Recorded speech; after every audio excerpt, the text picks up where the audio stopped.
मन का स्वरूप ही है ये। कबहू मन रंग तुरंग चढ़े, कबहू मन सोच करे धन का, कबहू मन नारी प्यारी लगे, कबहू मन त्याग चले बन का। ये इसका स्वरूप है, इसका स्वभाव ऐसा। इसके स्वभाव को जो मार दे तो वही महात्मा है। अपने निश्चय पर डट जाए वही महात्मा है, नहीं तो सबको फिसला घूम रहा है। कभी भगवान अच्छे लगते, कभी संसार अच्छा लगता है, कभी पाप अच्छा लगता है, कभी पुण्य अच्छा लगता है। यही तो मन की चाल है। इसकी इस चाल को जो रोक दे वही भगवान का भक्त कहा जाता है। इसी की चाल से हमें बार बार जन्म मरण प्राप्त होता है। जितनी जेलें भरी है ना, इसी की चाल से तो भरी है ना। इस मन ने कहा इसको छेड़ दो, छेड़ दिया जीवन। मन ने कहा कि इसको हमें स्वीकार करना है, इसे सुख लेना है। उसको लगा कि हमारे सुख में बाधा, उसको मार दिया। आजीवन जेल में सड़ रहा है, यहां भी सड़ रहा है, नरक भी भोगेगा। जितने भयानक रोग हैं, जितने भयानक दंड है, ये सब मन के मनोरंजन से ही तो है ना। इसी मन को जो मार दे वही महात्मा है। आपका ही मन ऐसा नहीं, सबका मन ऐसा है। ऐसा सबके मन की दशा, क्योंकि आप केवल अपने मन को देख रहे हैं। बकाया जब जो भगवान में चित्त को जोड़ते हैं वो सबके मन को देखते हैं। सबका मन बिल्कुल सेम टू सेम। अंतर अगर मिलेगा तो कोई भगवान का भजन करके अपने मन को थोड़ा रोक रोक के आगे बढ़ा रहा है, कोई भगवान से विमुख होकर बिल्कुल गिरता चला जा रहा है। वो क्या है, सबका मन ऐसा है। और इसी की गति को जो रोक दे, सा वही मनः कृष्ण पदारविंदयो, अपने मन को भगवान के चरणों में वही महात्मा हो गया, वही सिद्ध हो गया, वही सर्वशक्तिमान हो गया, वही सुखी हो गया।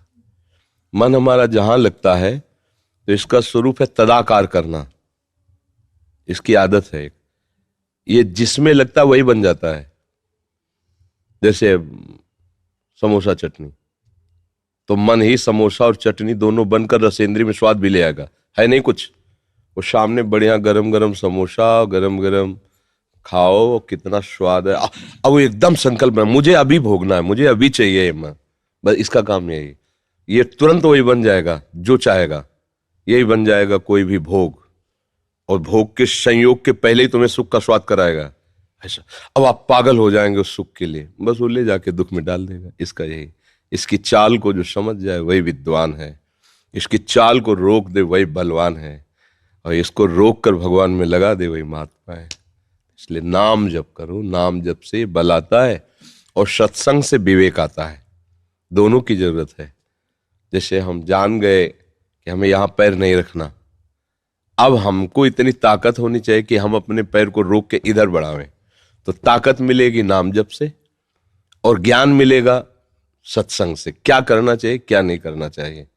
तो दोनों बातें हमारे जीवन में यदि हो, नाम जप हो और सत्संग हो, तो हम मन पर विजय प्राप्त, केवल मन पर ही विजय प्राप्त करना है। बहादुर वो नहीं है जो पूरे संसार पर विजय प्राप्त कर लेता है। उसको भी कहीं ना कहीं देखा गया बहुत ही गिरा हुआ स्तर। जो संसार पर विजय प्राप्त कर लेता है वो एक छोटे से विषय के लिए गिरा हुआ कहीं दिखाई देता है, लेकिन जो मन पर विजय प्राप्त कर लेता है सबसे बड़ा बलवान वो है।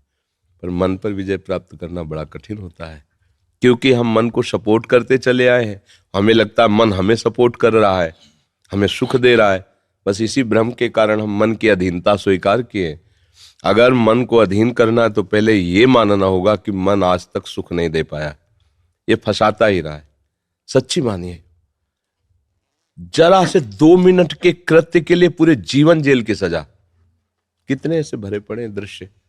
2 मिनट मनोरंजन, 2 मिनट, और उसका परिणाम आजीवन या फांसी। कितने भयानक भयानक। तो इसकी चाल को तो रोकना ही पड़ेगा। ऐसा नहीं है जो चाहे कर सको, आप नहीं कर सकोगे, क्योंकि स्वतंत्रता उतनी ही है जितना पुण्य है तुम्हारा। जिस दिन पुण्य खत्म होंगे तो जरा सी बात में फंस जाओगे और पिट जाओगे, बड़े लंबे चले जाओगे। आपको लगेगा अपराध तो ऐसा नहीं, लेकिन वो पूर्व का है, सब जुड़ गया। पुण्य बचाते रहते हैं। जैसे आपके पुण्य है, कोई भयानक पाप हुआ तो अगर पुण्य उससे बड़ा है तो वो आपको सपोर्ट कर देगा, तो आपको लगेगा बच गए, कोई दंड नहीं मिला और वो क्रिया भी हो गई। बच नहीं गए, पुण्य नहीं बचा, पुण्य नष्ट हुआ, पाप सुरक्षित बना हुआ, उसने कवच की तरह तुम्हें बचा लिया, लेकिन वो नष्ट नहीं हुआ। वो जब प्रहार करेगा तब फिर ढेर हो जाओगे। नहीं तो पाप करते ही अशांति, दुख और भय विषाद घेर लेता है। पर अगर तुम्हें नहीं हो रहा तो तुम्हारे पुण्य नष्ट हो रहे हैं। इसलिए अगर भजन हो रहा है तो सीधे पहले पाप को नष्ट करेगा। तुम्हारे हृदय में जलन होगी, जहां गलत सोचेगा मन, तुम्हारा हृदय जलने लगे कि यार नहीं, अब हम ऐसा नहीं करेंगे। ग्लानि पैदा हो जाएगी, सो ही आगे निकल जाओगे। तो नाम जप करो, सत्संग सुनते रहो। आशुतोष